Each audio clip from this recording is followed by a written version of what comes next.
always has this little line across it, I think is the way he described it. And so he's being really good, and we want him to heal, so we said, stay home. And of course he was supposed to present tonight, so he was really bummed when he couldn't do that. And we looked around for somebody to replace him, and we found a gentleman who spoke to us. If many of you were here in the beginning, when we were really starting back in 2021, I think it was, he spoke to us on the railroad. He was our first speaker. And he has continued to work on railroads and how things move through the area. And Ashland Station, of course, we like to think of it as a railroad stop. So we're going to talk tonight. That's what he's going to tell us. Is it not? Or do we need to make a decision on it? So we appreciate him backfilling tonight, and we appreciate the time that he's put into this. Kevin Klaus? Hi. Come on. Am I coming through? Can everyone hear okay? Because I have hearing aids, so I don't always hear everything properly. Okay, so we'll get going here. Let's see if this works. Did that come out? Okay, perfect. So I'm Kevin Knaus, kind of local historian, do a lot of research. You kind of saw some of the goofy stuff that I research in some of the videos when I post YouTube videos. I've done a couple different, well, 4 different books if you're interested in, well, that one's a fiction book, but on Benjamin Norton Bugbee, Amos Catlin, and then I got one on the hidden history beneath Folsom Lake.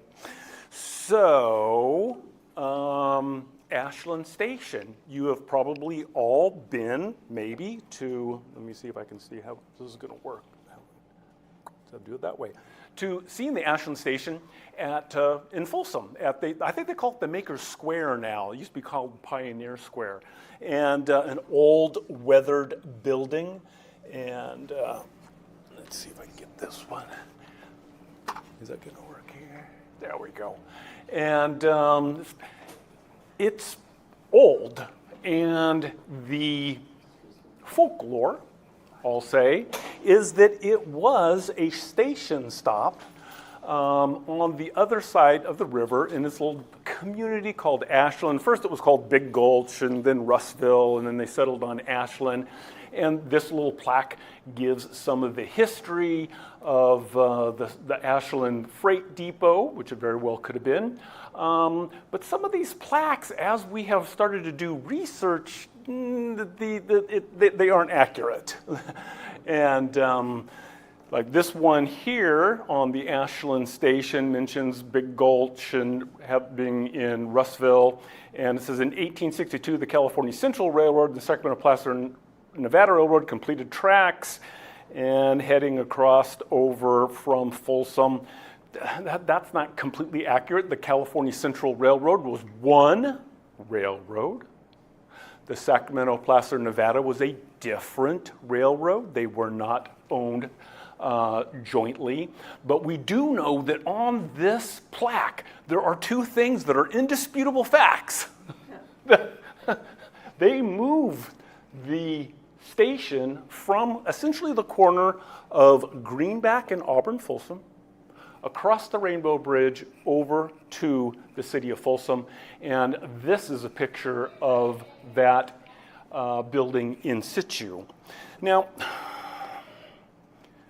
some folks believe that this building was built about 1861 when the Sacramento Placer Nevada Railroad Company got going. And they would like to see it designated somehow historically, maybe at the local, state, or federal level. And there are people drafting nomination papers for that. The Folsom History Museum doesn't see it that way. They think that this was just a packing shed.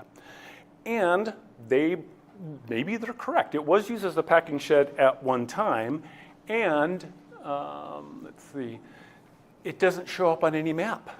The railroad doesn't show up on any official government map. And there's conflicting reports in newspapers about what it was used for and what line it was. So it's kind of cloudy. So that's a mystery, so that's kind of fun. So I said, okay, I'll take that project on. I'll see if I can learn something about this station, because when I heard that they were looking to nominate it for historical purposes, I went through all of my information. I have gobs of information on railroads and the Folsom area. I couldn't find anything. Now, the Ashland Station starts popping up in newspapers around 1925. So Lincoln Highway, when was that done? 1913. Okay, all right. So see, we have car travel coming out to this area at the turn of the century. And that's kind of, Ashland is kind of along the Lincoln Highway coming down Greenback and everything. And we start getting newspaper reports. And this one actually is from 1961, but I had to include in it because they said the Ashland Station, the Ashland Depot in Orangevale. But we all know it wasn't in Orangevale. But that's how things kind of get cloudy and things get mixed up. This gentleman, Heptic, I believe is his name, 1938, he went out and started documenting things and taking pictures, and these are pictures at the Sacramento History Center, and this is in the town of Ashland. Some of you folks, if you were around long enough, may remember that's the Lincoln Cut Greenback. It is now the corner of American River Canyon and a Greenback, but he had one of the Ashland Station. Now, in his caption for the Ashland Station, he says it was the depot for the California Central Railroad at Ashland. It really couldn't have been, I'll show you a map, but it was about 150 to 200 yards north of Greenback. Greenback was the California Central Railroad line. So it wouldn't make any sense to build a building so far away from the railroad tracks to be associated with the California Central. And he didn't mention anything about the Sacramento Placer and Nevada Railroad. I kind of like this picture because it shows the station in situ, just the old fence and everything, and what this Ashland used to look like, and probably most of Orangevale for the most part. So it's a very old building. And so getting into the history of the railroads, this is a picture of the California Central Railroad with this big, magnificent bridge going over the American River, heading towards Roseville and Marysville. They started developing this 1858, got it running 1861, thereabouts. And Auburn goes, I want a railroad too, because why should Marysville get one? So about 1859, they started, there was a group of men that were associated with the Sacramento Valley Railroad and started putting together plans for a railroad to go to Auburn. But this shows kind of the California Central Railroad, a map from 1864. Does not show the Sacramento Placer Nevada Railroad, but it does show the route of the California Central Railroad. And so the gentlemen that were involved with the putting together the Sacramento Placer Nevada Railroad, they hired Sherman Day to do a survey in 1860. The residents of Auburn, to become a city in 1861, you had to have the California legislature pass a bill so that you could incorporate.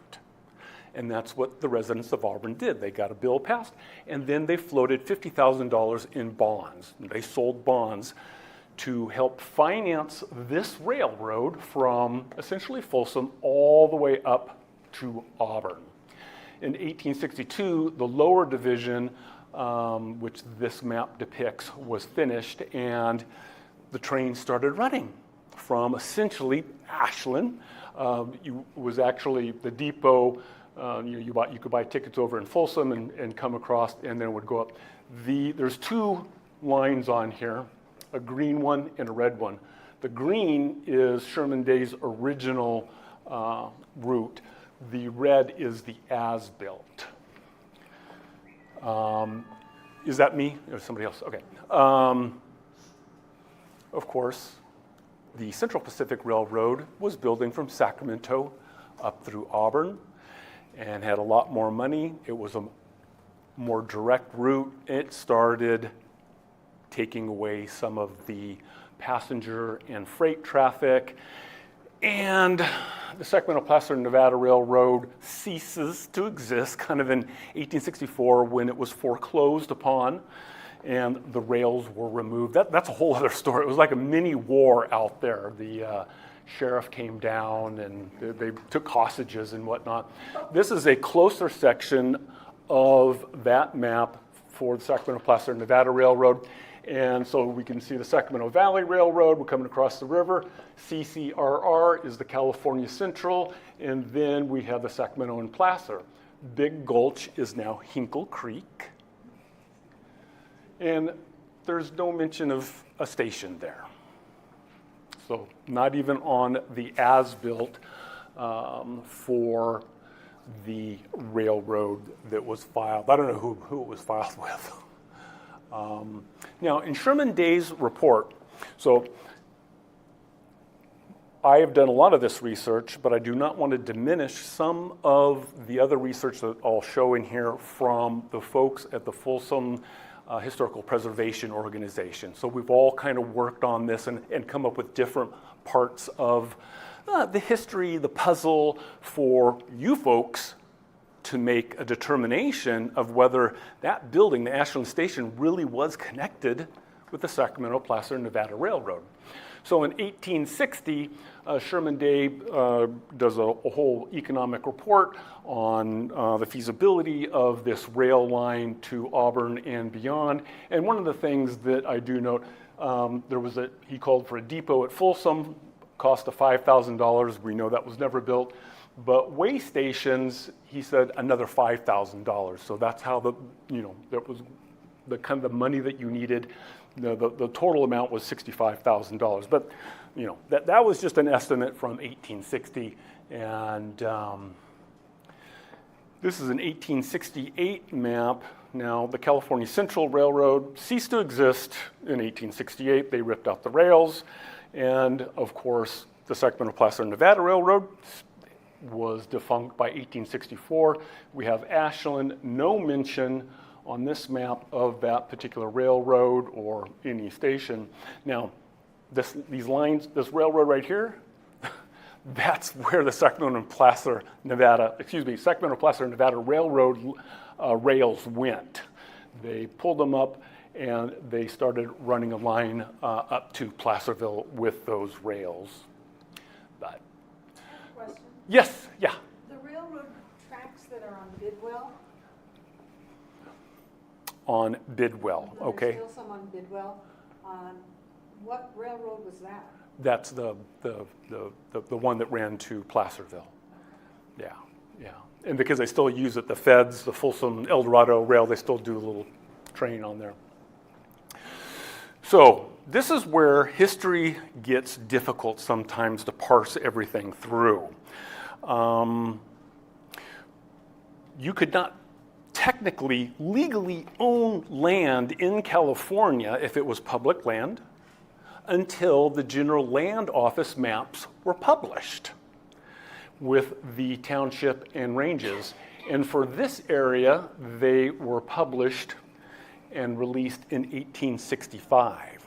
So before that, people did file with the county, El Dorado or Placer. This is my area that I'm claiming for a preemption.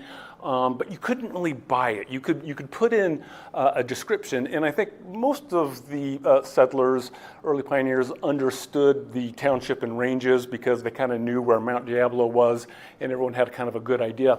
But in 1865, a year after the railroad, they do mark that the railroad bridge, the foot suspension bridge, the Lincoln Road, but they don't really know station. Nothing about another railroad through there or even the California Central Railroad. but this is the map. They did have Granite Mills, which was a flour mill, and but that's what people were using when they finally went to file their preemption for land in the area. So what I did is got in there, went through the general land office and found out who the original patent owners were for this area. Because I'm thinking, okay, if I can find out who originally owned that land, then I can go to the grant deeds at Sacramento County and see if there's anything in there, because sometimes the grant deeds will mention, oh, and there's going to be this bridge that's part of the property, et cetera, et cetera. And so we have U.S. patents. Now, George Little, he acquires this section right in here. Now, this is interesting. If you're fascinated with this stuff, you'll see lots 1, 2, 3, and 4. And those are parcel, just a part of the whole thing. Because what happens, Kevin, just spit it out. This is the San Juan land grant line. So the land couldn't go, you could not go any further than the land grant. Because under the Treaty of Guadalupe Hidalgo, Spanish and Mexican land grants were privately owned and could not be sold. It was not public federal land.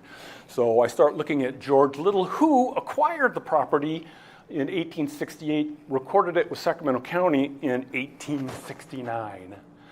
And that is that area here, section 26 of Township 10 North, Range 7 East, I believe. So his land was right in here, Big Gulch, now Hinkle Creek. So he kind of goes over to the foothills. So it's like, oh, okay, that's right. The railroad would have gone right through that property. So, okay, we start researching on Hinkle. And here's another, on Little, here's another visual so you can kind of understand what I'm looking at and what I'm kind of researching. We have Greenback, which we know was the California Central Railroad line. This is section 35. Here's section 26, Hinkle Creek.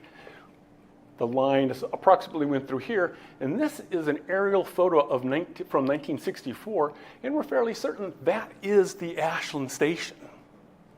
So we know what's there in 1864. That's not very old, but we can see it.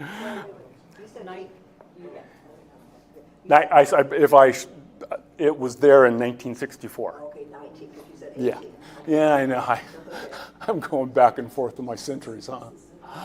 And so I start researching George Little, and look at that, a deed to the Sacramento Placer Nevada Railroad. I can't. When you're a historian, you come across something like that, it's like, yes, yes.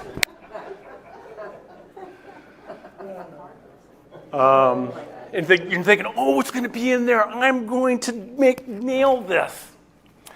But it also shows us George Little kind of came to the area in the 50s, 1850s, and he started filing with Sacramento County. He was selling land, putting in deeds, and but he wasn't officially recorded in Sacramento County as the landholder until 1869.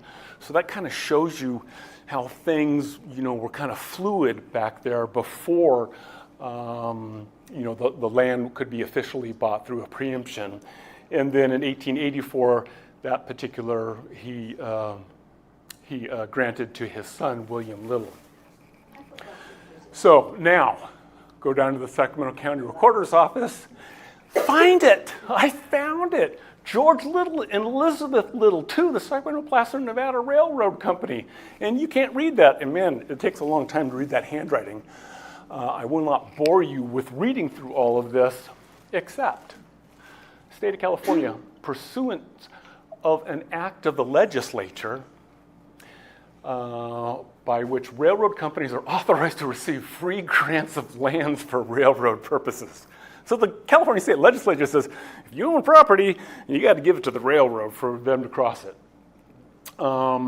And of course, this is occupied by me, situated in Big Gulch. That's what the town was known at, and also known as Town of Ashland. Now, and this is where it gets interesting. So this is an easement across his property in 1861. He didn't really own it. The piece of land to be conveyed is a strip of land 6 rods in width, about 33 yards, and extending in length with the railroad as it is now located.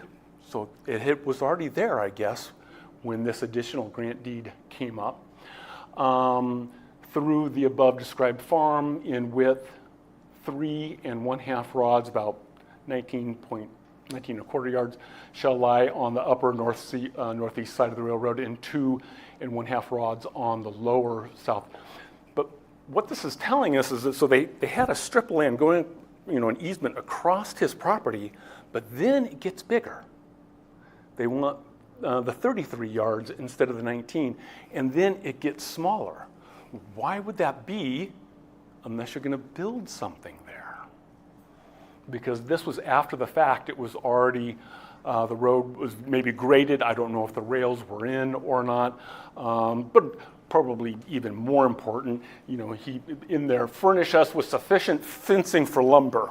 So he's getting his wood.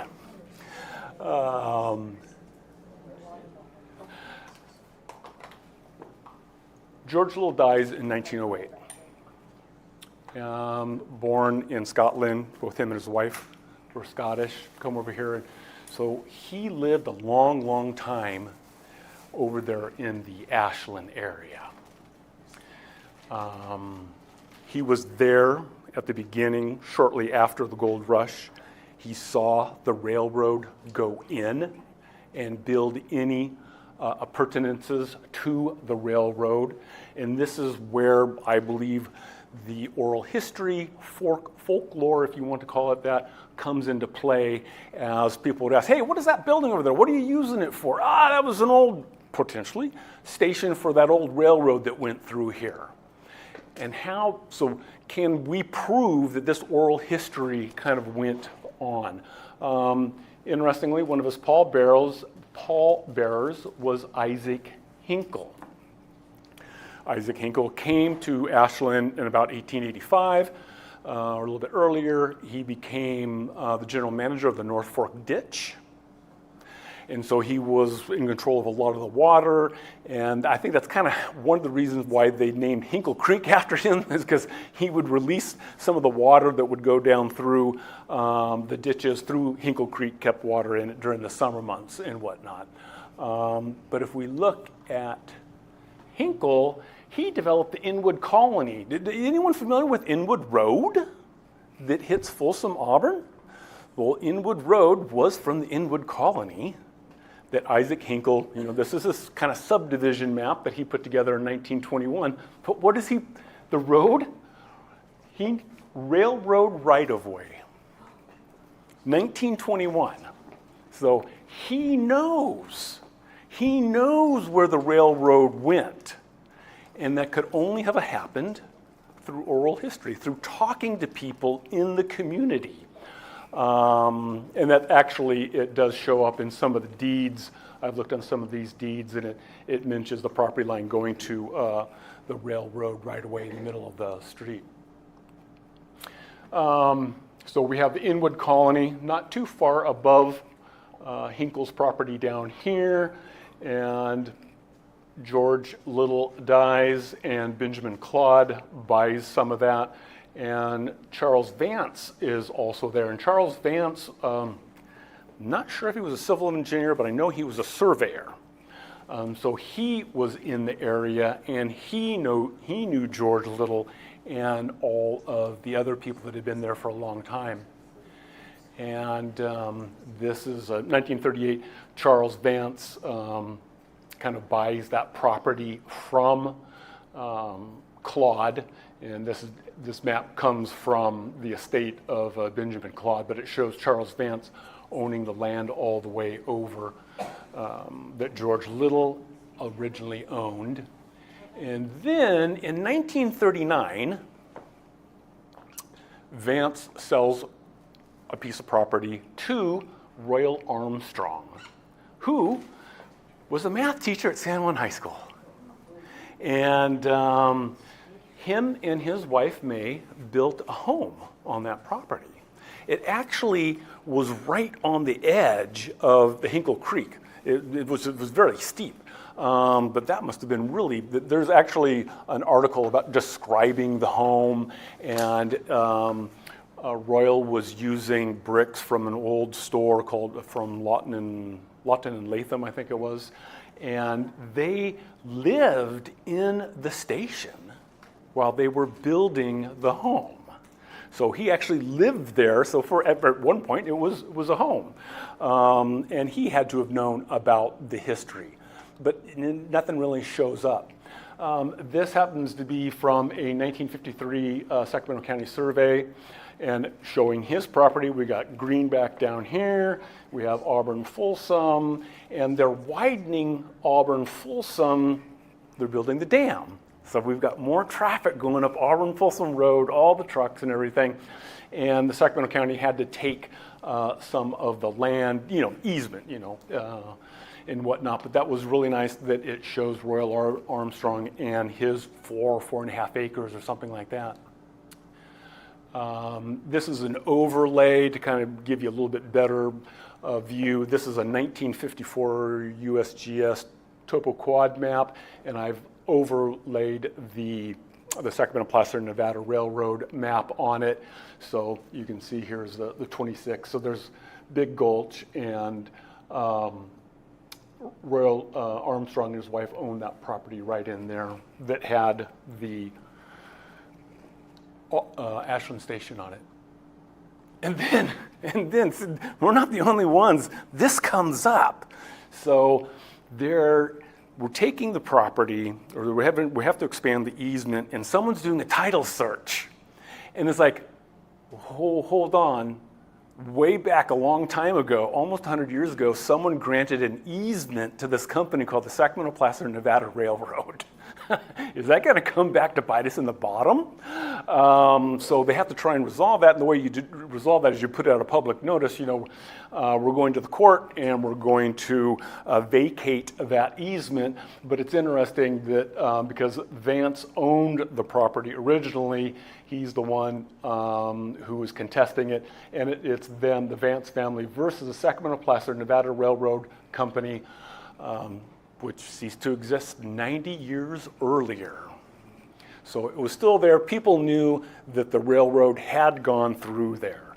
So that was very interesting. Royal dies in 1968. His wife, May, dies in 1972. And of course, there is a proposal to develop that into kind of a strip mall. We got the Jiffy Lube there, and we got the gas station, and the Mexican restaurant, and all of that stuff there. But people in the community in Folsom and in kind of the Ashland said, hold on, you just can't knock that building down because it's historic. We have heard it was associated with the Sacramento Placer Nevada Railroad from 1861. We have to save it. So the community rallied around the Chamber of Commerce, and then they worked with Southern Pacific and City of Folsom to move that building over to Folsom. I mean, putting together the Orangevale History Museum. All the work that went into that volunteer work. We see that wonderful, the results of it. This is like 100 times that. I mean, moving that thing across the Rainbow Bridge, those people must have known in their heart and soul that that was a historic structure. So good on them. Now, of course, I'm just going back to this one. So this is where we believe, the outlines look pretty good. Royal's house was right here, overlooking the creek. That's the station, so they got over to Auburn Folsom, down Greenback, and across the Rainbow Bridge. And when you walk around the Ashland Station, it's different. You can see it wasn't a barn, it wasn't a house, it wasn't built to grade. And this is the interior of it. It wasn't a house. There's no extra rooms or anything like that. It had sliding doors on it, so it looks like it was to bring freight in and move over to potentially flatbed cars. And when we think of barns, carriage homes, or carriage houses, they're built at grade. Because to get your horses in, horses don't do real good with steps. And it's hard to, you got ramps if you're trying to get your different equipment and tractors in there. So it's always built at grade. Homes are raised, but it doesn't really have any, not that there would be indoor plumbing from the 1860s, but there was no fireplace. I would think most homes would have a fireplace or at least a place for a cast iron stove. But freight stations are raised. They are elevated to transfer goods from the flatbed railroad car into the station and vice versa. So it's kind of a good indication that this Ashland Station was just not just something that someone would throw up, to as a fruit packing shed or something of that nature. And forget everything. Who cares if it's associated with the railroad? It has mortise and tenon construction. And this is significant. And I don't know if anyone's familiar, that's why I put this up here. So on the mortise and tenon, you would actually cut a hole into your beam, and then you have a tongue where you've cut that on the other end, you insert it. And it's very strong, no nails, no brackets, and you need to know what the heck you are doing to put something like this together. It is interesting, I did come across a newspaper article, granite flour mills, it might have been called the Stockton Flour Mills. I don't know if it had a fire in the 1860s or 1861 or a flood, but they were working on rebuilding that. So we know that there were craftsmen around that understood the concept and how to use mortise and tenon construction. And then here's some of the pictures. Look at this big beam, and they put a rectangular slot so the other piece can join it. Wood pegs over there, and then the floor joists on the foundation. So I've heard alternating things. One individual said they only know about 3 structures in California from the 19th century that still have the mortise and tenon. A lot of this stuff burns down, right? Other people think that there may be other buildings, historic structures that we just haven't seen in the attic. But a lot of this just does not exist, especially once you get into the 20th century. Square head nails. There's another cut over there so that the wood beam is supporting the other framing joint. So just a lot of historic construction details, and just from that aspect, it is historic in my mind, and I'll be real adamant about that, obviously, that it should receive some sort of historic designation just because of the construction methods of the 19th century on display in that building. So, railroad station or odd fruit shed, I can see it kind of going either way. There's railroad's not on a map. It's not on a map. We don't have any grant deed saying that this was built here and then. We have an oral history. I do believe we need to somehow honor. If you don't believe it's a national station associated with the railroad, that's fine. But we do need to honor those men and women who rallied around in 1973 to move it and save it, because they believed in their hearts that it was historic and associated with a railroad, even though the railroad was very short-lived. So I'll let you think about that. I can kind of go either way, but I'm kind of leaning that it was associated with the railroad when I look at all of this stuff. So, questions? Yes, ma'am. So how do you feel about the historic value? Is it ruined now that Rita had Jerry Schroeder and the guys cut the door into the side, the man door, over by the big thing. They had them cut in 3 years ago. Yeah, I'm not gonna, I understand the position of the Folsom History Museum, and historic designations sometimes limit what you can do with those resources. I kind of understand that. Sometimes things get altered all the time. Okay, we need to go forward. But I think it does need some sort of historic designation, so at least maybe they can get some additional funding to make sure that it's properly preserved, even though there may have been some modifications made so that they can use it within the Folsom History Museum program setting. Other questions? Yes? So a few slides back, there's a spot on one of your pictures, I think it's a GPS, not GPS, it's a USGS map that had a fruit stand over there. It was in pink or like a Which? fruit shack. It was maybe 6 feet. Oh, the Earl Fruit Company. Okay, everyone's gonna get dizzy. Hold on, don't get sick. Yes. There we go. Pearl fruit, whatever that is. Yeah. So have you transposed that location with the location of the actual shed where it was? You know, I'm not entirely certain, and this is something I do want to research.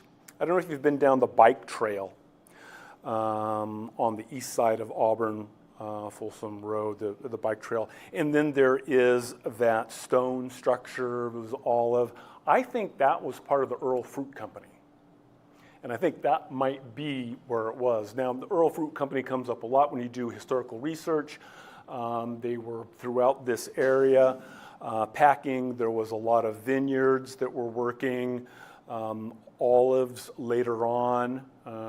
So they were kind of big in the area. And So that's out of the little jurisdiction though as well. It's not on the little property, it's over here closer to the river. yeah, so it's right here.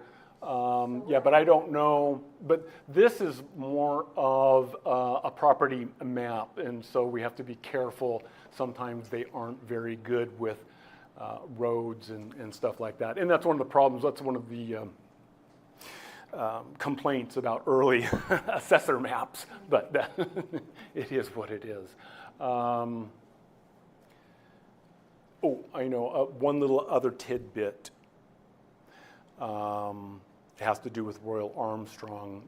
I'm doing more research on the North Fork Ditch, and I came across a journal from Loring K. Jordan, who is the general manager of the North Fork Ditch from the late 1920s through when it became the San Juan Water District in the early 1950s. But anyhow, he had this journal where almost every day it talks about what he did coming out to this area and working, doing survey work, and actually most of the time the ditch was failing. It would wash out, and so it was always a big problem. But he does mention, he goes, yeah, the math teacher is complaining that he doesn't have good pressure for his irrigation system. And so we need to kind of take a look at that. And one of the things they were doing in the 1940s, because that was about 1947, is they were replacing the redwood pipe system for the distribution, the water distribution system, with metal pipes. And I don't know if anyone's been over to the Orangevale Water District. You've seen those redwood pipes. That's what they were replacing as they were riding out after so many years. And the North Fork Ditch had water that came all the way down into here to irrigate this. And I know I have a receipt of George Little shows up on purchasing water from the North Fork Ditch. I want to say it was probably in the 1860s or something. But not horribly, directed towards the Ashland Station, but that's just a tidbit of other questions. Yes, sir. Not really a question, but I just wanted to interject this. So a couple of weeks ago, I was at a presentation at the Folsom History Museum. Yes. A couple of gentlemen had written a book, I forget their name, sorry, but about the lost... McLeod and Webb. You know who they are? Yes. Okay.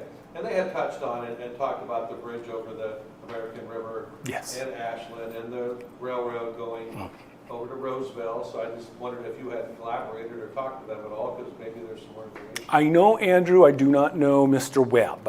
I have communicated, I have the book, I've kind of communicated to him, and Ashland is maybe one of those towns, I've read the book. It went through different name changes and everything. They were more concerned with Mormon Island and San Brandon and a lot of other stuff that was happening, but some overlap with yours. Yeah, oh yeah, no, there was so much overlap. There is so much. I didn't know much about George Little, but I do have a presentation on Hinkle Creek, and George Little was blowing things up in Hinkle Creek in the 1860s, and one guy died. Caved in, and so George, he was doing gold mining, and maybe he was running some cattle or something because he was getting water. He just must have been a heck of a guy to just talk. It would have been fascinating to talk to him because he was here for so long. Well, Joe Tyser right here. Yes. Had taken, I'm in the Lincoln Highway Association. Yes. So we're working on a project, putting Lincoln Highway signs on Greenback and over on Main and Orangevale Avenue.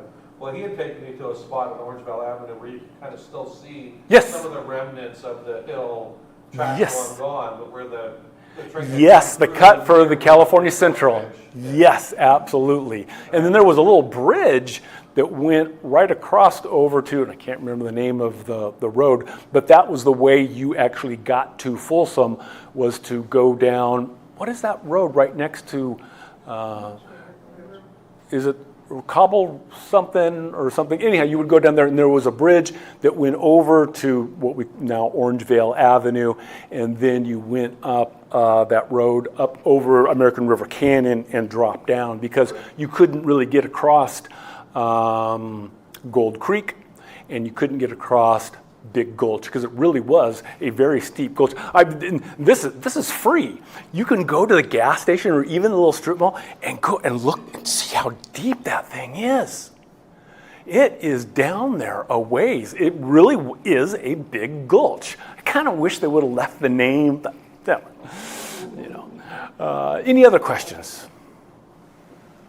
Okay, well, I hope you have enjoyed the information, and then if you have any thoughts, you can give it to the Folsom History Museum if you think the Ashland Station really was connected with the railroad. Yes, ma'am. Well, I know there is a blog on the Folsom History Museum site about Ashland Station. Yes. And they support that it was a fruit packing. Yes. Shed. Yes. But yes. Anyway, are you going to submit your report, your research? I've done a YouTube video on this, and some of my research is included, I guess, in the nomination papers for the historic district, and then people can make up their minds. I understand that you worked on this with 2 other people. I think probably there was a lot of input. Rhodey Lee put in input, and Lisbeth and Jerry Banal. Jerry Banal did a lot of research. Jerry Banal is a developer. He did the Roundhouse restaurant, Scott's Seafood, and really big and wanted to make sure that Folsom, the history is preserved and the character is preserved. And then I told him, oh yeah, that housing development you did on Inwood, you just treaded over a historic Inwood colony. You developer. He's a good guy, though. He's a good guy. Yeah.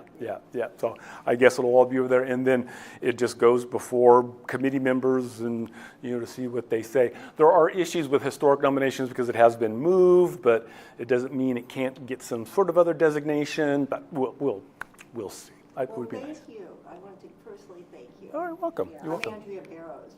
Yes. I don't know if you recognize my father-in-law. Yes. Yeah. Mm-hmm. I don't know if you knew who I was. Yeah. So you were talking about, even if it doesn't have that historic significance, you want to honor the people that saved it, like in 1970. Well, I think we do need to acknowledge that. Yeah. So have you interviewed like the Zittles, Mrs. Zittle? I haven't. Okay, I'm the guy who just goes into the caves of the archives and. Yeah, but that would be good to get those oral histories. Yeah, because 4 years ago she was talking about it, and she says that she was appalled because they wanted to tear down Ashland Station to build the McDonald's. Oh. right Yeah, there. And right. so she seems, I don't know if she's still alive, but she would be somebody, at least 4 years ago, she Yeah. still had a good story to tell about it. Yeah, there we go. And it is folklore. And how much weight do you give to oral histories? And that's a question. Sometimes very little, sometimes a lot. And I do believe that it is the oral history that was passed down, beginning with George Little, to all the other people that kind of. Ashland wasn't that big, isn't that big. Ashland was more actually of a school district, and it was a voting precinct. I don't think anyone should have any images of a little bustling community or town. It wasn't. It was a collection of some homes, a couple stores, and that was it. There wasn't a lot there. And when the railroads all kind of went away, it went real quiet. Thank you so much. You folks have a wonderful evening.